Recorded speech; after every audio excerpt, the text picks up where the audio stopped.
Welcome to Bite Me, guys. This is season 1, episode 45, The Truth About Modern Native Women's Struggle with Victoriac859. Recently, there have been some articles gaining national and even global attention regarding the horrific treatment of the indigenous people in residential schools. Mass graves, pedophilia, and abuses of the church, just to name a few.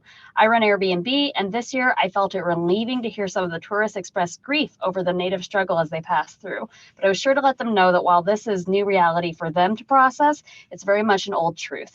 Living in the Black Hills, where indigenous population is the prominent race, the mistreatment of the Native people is our best kept secret. But you may find it even more sickening to learn that we are in fact second in the nation for rape per capita. Every year, women, primarily Native, are trafficked via the Sturgis motorcycle rally and former Keystone pipeline. Native women are locked in prison cells at disproportionate rates and often assaulted in the jails. As recently as the early 2000s, Custer Juvenile Detention Center was not only known for but funded to assault Native youth in an effort to correct behavior, and you haven't heard a damn thing about it because they never put it in the news. It turns out that in 2021, we haven't come nearly as far as we thought we have, and that's the truth. And if ever there was a person qualified to speak on it, it's this lady, Victoriac859 from TikTok. Victoria, would you please introduce yourself and tell us a little bit about yourself? Hi, everybody. First of all, I wanted to say thank you all so much for having me on your podcast. I greatly appreciate, your platform and everything that you do for the Native community. My name is Victoriac859. I am on TikTok. I am an enrolled member of the Micmac Oristic Band located in Presque Isle, Maine. And also my first family is First Nations over in the Yarmouth Reserve over in Canada. So that's kind of my background. I grew up here in the States. I was born here in the States. Most of my Native family lives in Canada. So every summer, we would take the ferry leaving out of Portland, Maine, make the little swoop over across the little small pond there. I'd spend the summers on the reserve. And, that's how I grew up. So, I didn't grow up on a reserve here in the States. I didn't grow up around my culture. I was pushed into it every summer. So, that's kind of, that's where it is. So there might be something to be said for that. You have a little of both. I have a little of both. I know, a lot of what's going on. I'm still tied very much into, what's going on in Canada, what's going on with First Nations, especially with all the residential school situations. And then, of course, I'm trying to bring awareness over here, where I live. And I, of course, I use my platform to try to do that, to try to bridge the gap. Yeah, I think, I've been told it's almost worse. And I don't know if there can be a worse. It's not a competition, but I think in Canada, it's pretty bad. Here it's bad, but out there, it seems like things, they keep a lot of secrets too, Trudeau and all them. So, yeah. Well, I'm glad we're going to, he's a pretty boy with a lot of secrets. That's how it goes with the white men, isn't it? We'll leave that for next time. Okay, so you're Indigenous, and when we talk about racism against the Native community, all Indigenous people face oppression, but what in particular would you say is more of a struggle for the women than the men? And would you agree that they have it harder? I do agree that they have it harder. There are a lot of different things that come into that. So one, and first you touched it on in your introduction, is MMIW, and I don't want to use this as a plug, but it is really the main reason and the most thing that is affected for Native women. Most of us have or had a family member that has been affected by MMIW. Everyone knows the statistics. If you don't, I suggest your viewers to go and take a look at these alarming rates.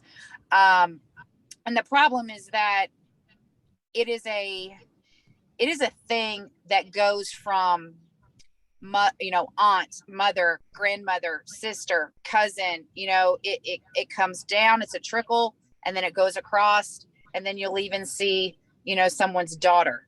So it's so weird. But that is probably the number one main struggle, is personal safety, without a doubt. Yeah. Now, we have MMIW that, where you have boys are taken and they're trafficked in as well. And I don't want to, disparage that at all, but it's just the women are just so, overly sexualized, overly, fetishized, overly all of that. There's websites dedicated to, the sexy Pocahontas thing. And, it's really gross, but that's really the main struggle. And then when you have Native women are very matriarchal, and most societies run like that, which will lead, I'm sure, into probably other questions that you have. But that's where it lies. That's where it lies. Yeah. Native women are just scared to death that they're going to be walking somewhere and get stolen. Well, that's the thing, is I think they're also vulnerable for the fact that, like, we can sell, okay, for example, in the Black Hills, we can sell their artwork to tourists on the street, but we can't get them streetlights on the reservation. And I should think that would make them, because if you're on a reservation and there's no streetlights, I mean, what's to say that one of these pipeline men from the man camps can't? I think it makes them vulnerable. And here, you guys are also oppressed on certain reservations, because you've been forced to go to the reservation because we haven't provided adequate lodging situations. And so, they're trafficked. For anybody who doesn't know, I believe it's 7 times 7, something with a 7 more than any other ethnicity. Is that correct? And the problem is that it's probably higher. It's probably at a higher rate, but a lot of it isn't actually reported. So, the true number is really hard to say. There's just not enough data and analysis to really put these numbers together. We're all doing our best as far as best guess. I would actually probably say it's a lot higher. Yeah, I would agree with you. And that actually comes to my next question, because the reason I would agree with you is because I've spoken with many of these women who have survived, many a time you unfortunately don't hear from the women again. That's why they're missing and murdered Indigenous women. But I have spoken with women who were actually trafficked in the jail.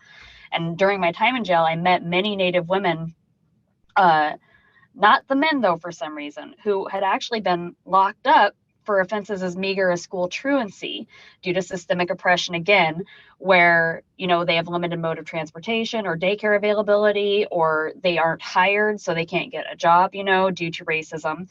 And I mean, can you tell us a little bit about the history of the indoctrination that, we impose upon the Native people and why these horrific offenses continue? Oh, yeah, absolutely. So the 60 scoop was real. It was a real thing. So that's Googleable. You can Google the 60 scoop. It was a push to put Native children into foster care homes. That was pretty much across Canada, all the way from British Columbia, all the way to Nova Scotia. So you have this 60 scoop. Men, boys, women, young girls, they were thrown into the foster care system. And that's basically to erase culture.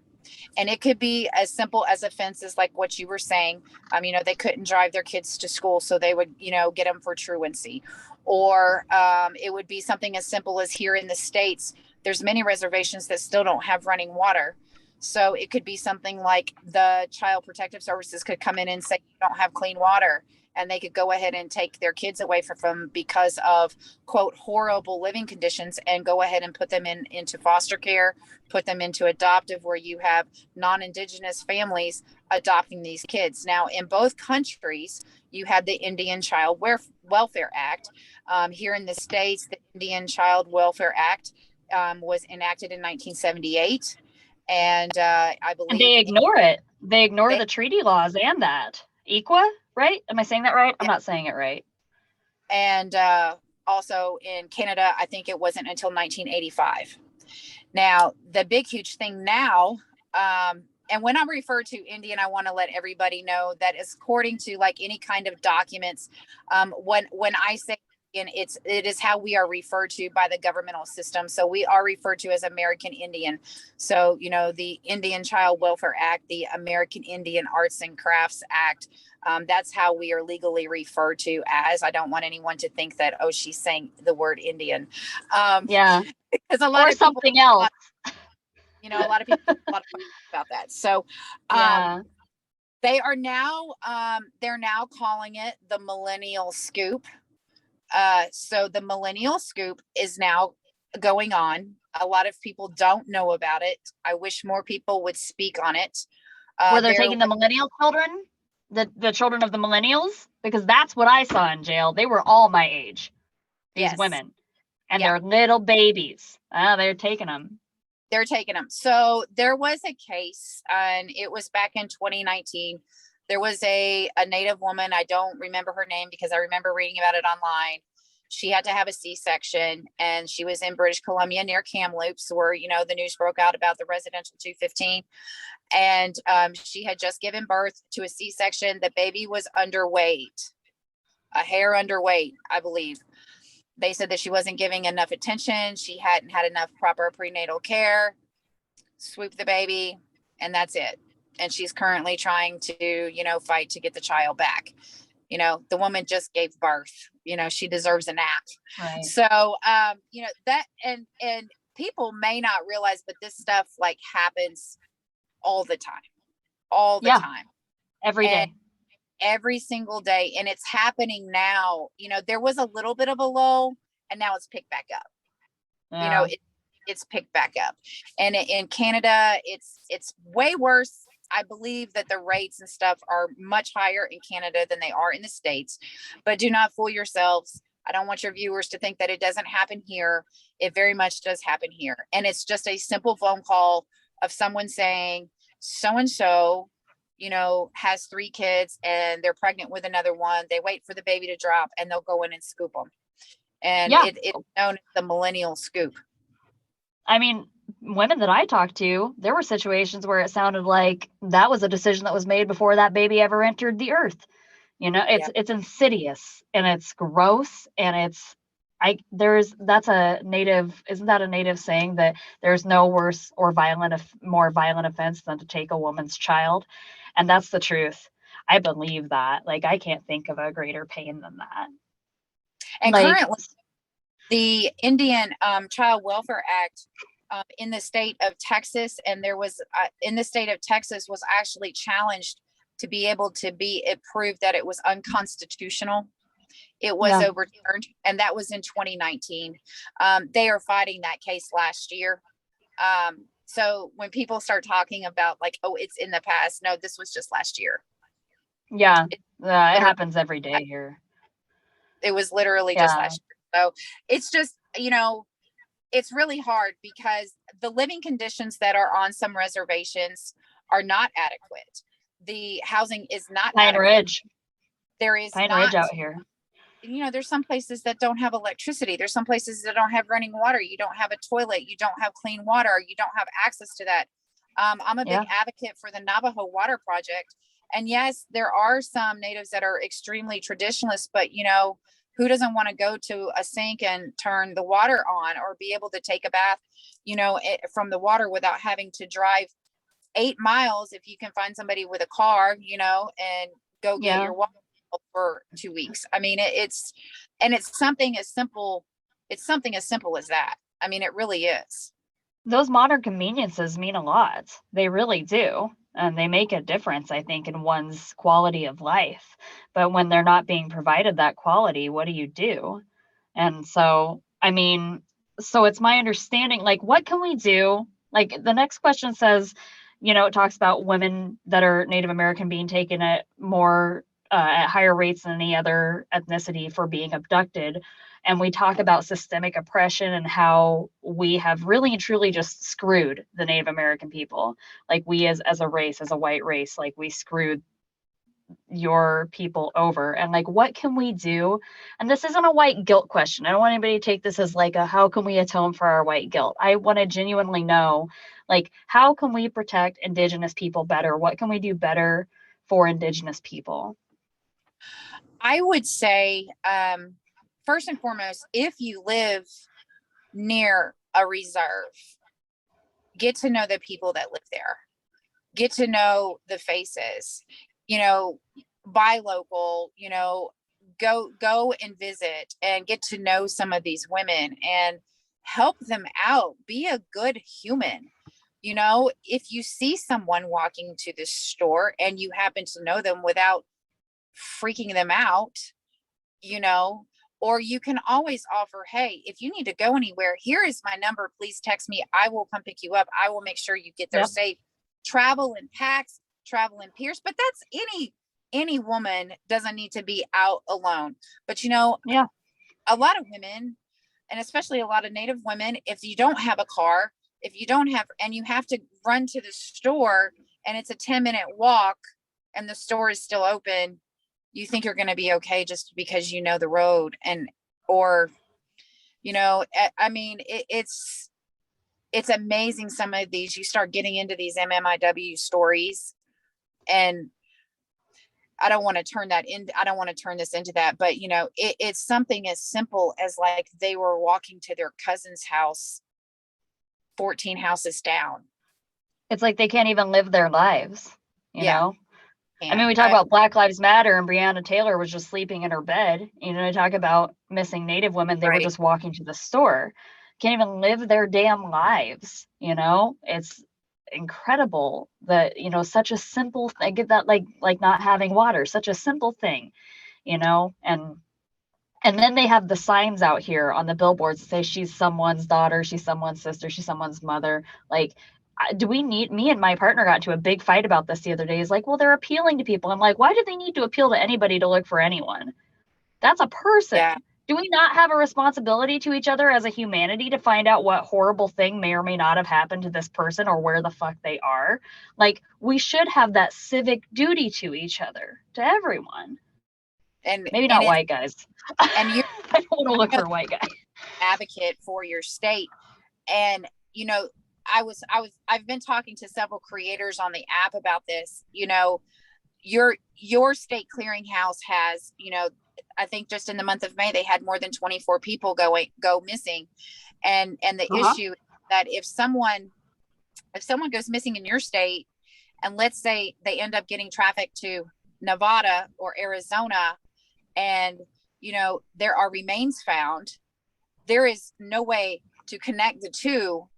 And there's no way to connect that person. So like a lot of times they'll end up as a Jane Doe in the coroner's office, and the family never knows what happened until they just decide to get around to it. And, and they may not ever, may not get around to it because, at the end of the day, it's a person of color, and it's seen as an item and a commodity and not a real. There's tests out there showing that people will look at white men as whole individuals who have, a career, a family, a personality. And they'll look at women, and specifically women of color, and just see parts of them, like parts of their body. Exactly. Like it's an item. It's horrible. And it's sad that we don't have a national database. We do. And I know your viewers are going to say, there's NC, MEC, NEMAC. Well, NEMAC is, it doesn't catch everybody, and not all states report, and not everybody gives data. And 90% of these people that go missing, you won't even see a flyer. So I'm really trying to push to try to get people, maybe if there's an app, or a grassroots app or something like that, that maybe, I really want to try to start. That's kind of where I'm at with that. But, it's tough. And then you always have to say, the socioeconomic part of it, if they don't have a partner, if she doesn't have, a strong sense of community, she might be living on the res, but she might not have, all the aunties and the cousins and all of that to help her out either. Or they might be in the same situation dealing with their own issues, so it's, however, that's usually not the case. Let me just say that, that's usually not the case. Reservations are usually really tight knit. They do try to look out for each other. A little family. It's a family, it is. Yeah. And I mean, I can't speak for all reservations, and I definitely can't speak for any here. I can only speak on my experiences, but, we all kind of looked out for each other, but we also didn't have tourists running in and out of that reservation. We didn't have people, we didn't have everybody everywhere wanting to go buy, dream catchers and this and that. And, so, and I really feel like a part of all of these large reservations here in the United States, that's part of it. Yeah. by making it look like a novelty and not like they're looking at you like you're a trend or something, Yeah. Excuse me. There was this one story that I read real quick, and I'll touch on it. There was a girl who fell. She fell and she was like really bruised. She thought she broke her leg. Her family drops her off at the hospital, and I can't even remember what state it is. And, it's COVID, so they wouldn't allow the family to go in. They take her in the back, and, they do whatever they have to do. And they told the family, like, come back in probably, a few hours. We're really busy. It's going to take a while. They called the hospital. So they left her there. They called the hospital. Yes, she's still back here. So it was like 2 or 3 o'clock, 4 o'clock in the morning. Time goes by. The family shows back up into the hospital at like 7 or 8 o'clock. Oh, we discharged her. They pushed her out the front door, and now she's missing. Oh my God. I mean, and these are the kind of stories that she was literally just left the hospital and nobody knows what happens. No, nobody knows what happened to her. Was she still on medication from the hospital? Or did she tell them that she had a ride? Was she waiting outside the hospital and somebody picked her up and said, I'll take you home? And in her mental state of maybe some pain meds or something, she jumped in their car. Like, nobody knows. And she's still missing. Just because, just a blatant disregard of the hospital, because why would you? You're good. Bye. Yeah. Follow up, that kind of thing. So, I mean, stories like that are there's hundreds and hundreds and thousands of stories like that. And that's really the most important thing when it comes to Native women is their personal safety. Very good. You guys heard it here. We need to protect Native women better. And I would say just women as a whole, we have to make sure we're looking out for each other as women. We'll be right back with Bite Me. All right, guys, welcome back to Bite Me. We are here with Victoriac859 from TikTok. We're talking Native, Indigenous women's struggles and what we can do better for them.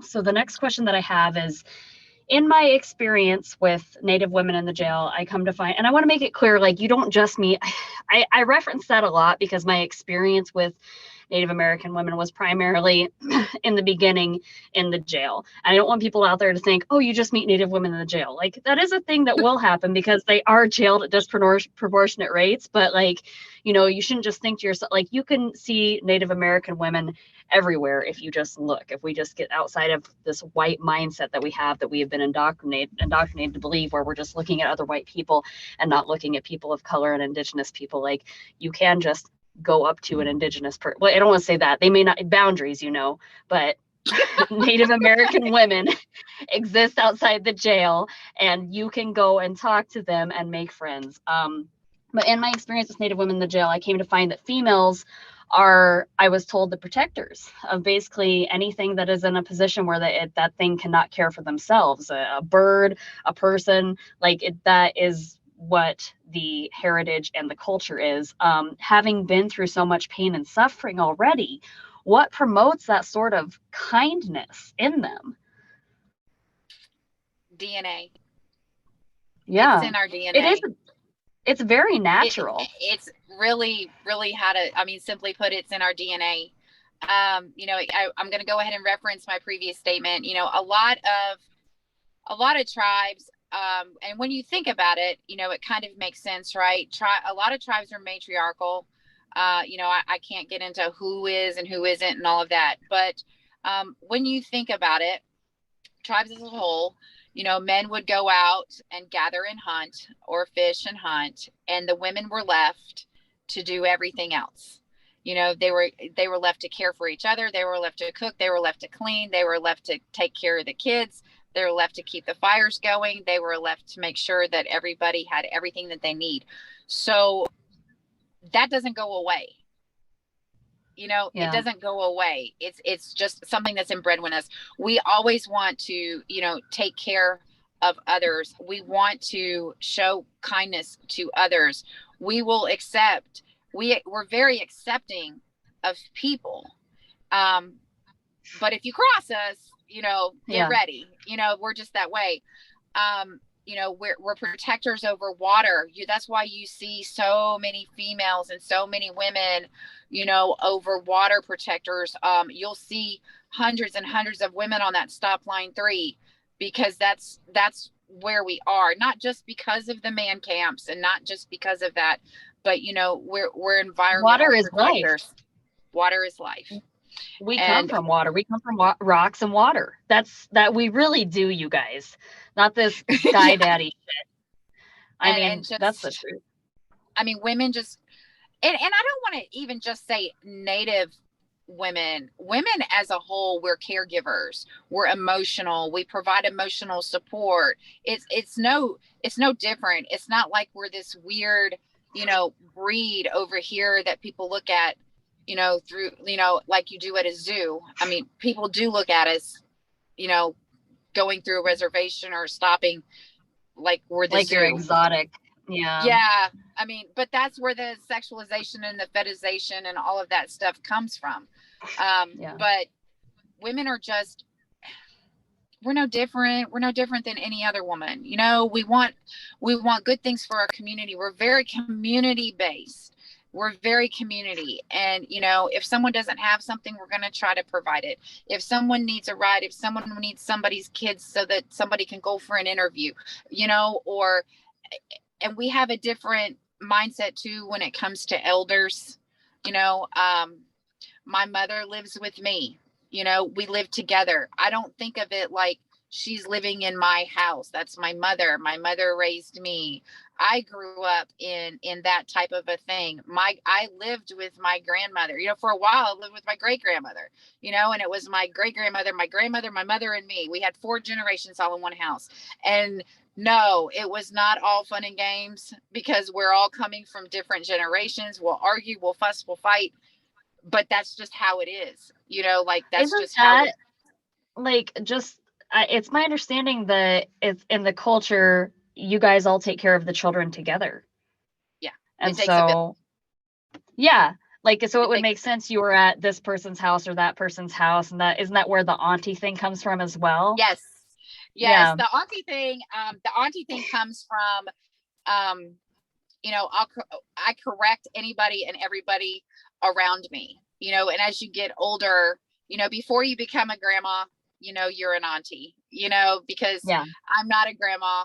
I'm not, I'm not that age where I can be, where I am an elder. I don't really, I don't live near my tribe for me to become an elder and go through all of that ceremonial process.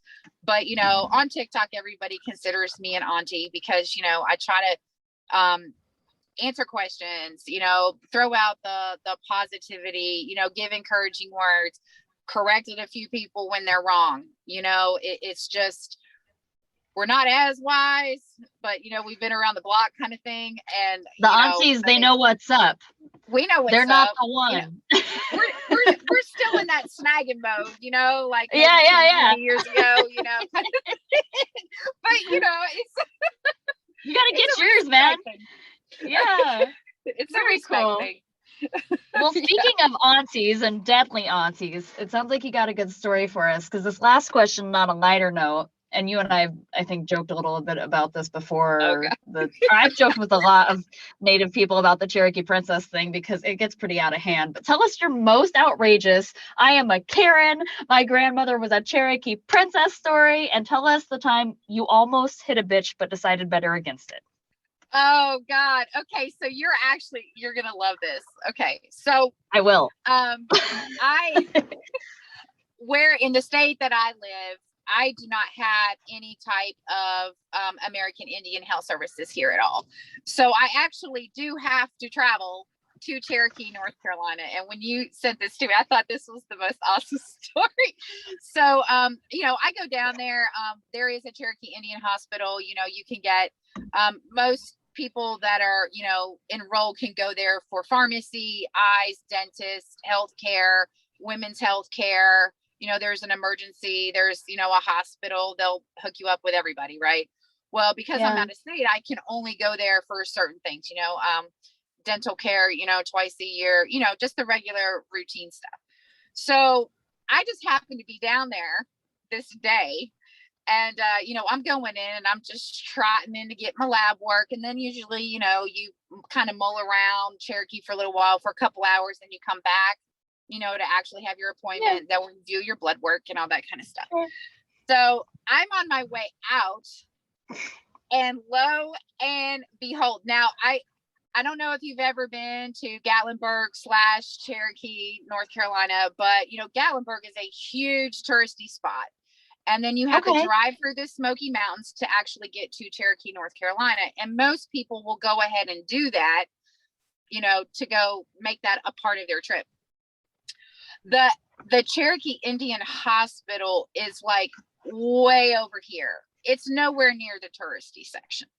Nowhere near. So there was literally this minivan, that pulls up with a bunch of probably 35 to 45-year-old white women in their in visors. Were they wearing visors? They're wearing, they were. No, there was one even better. They're wearing their Crocs, they're wearing their their fanny packs with the binoculars, and their iPhones are out, they're taking pictures. And they're in their natural habitat. Yes, they're in their natural habitat, they're getting out with the gift bags, with full of crap that they bought. And they start walking up to the entrance of the hospital. And I'm like, this is not, so I'm not kidding. There was I think there was about 6 of them. One of them actually gets out.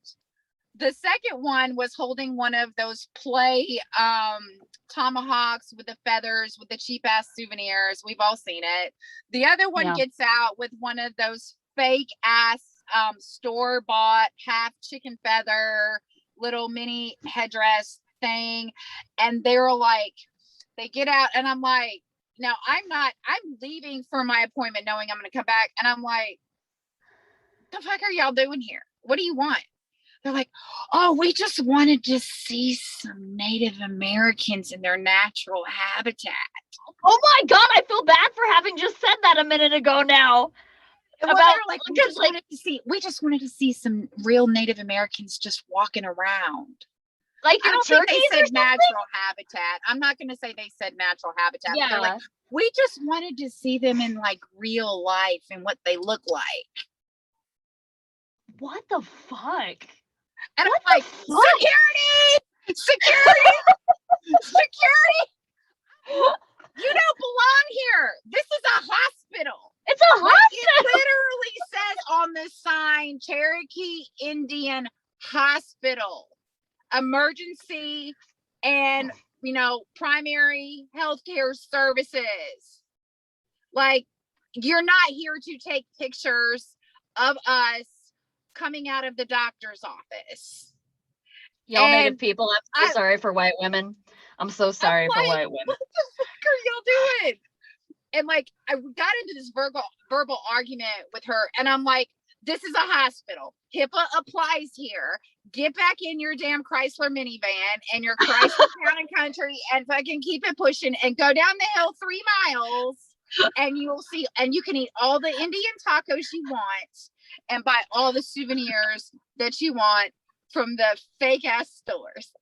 Yeah. And security, I'm yelling because, the guy's down there flirting with the pharmacy tech and he's not really paying attention. And he comes running. Snagging an Aussie. And he's like, what's wrong? What's wrong, Vicky? What's wrong? And I'm like, what do you think is wrong? He's like, oh my God, he had to call. They were like, we just wanted to take some pictures. He's like, you can go take some pictures down the hill.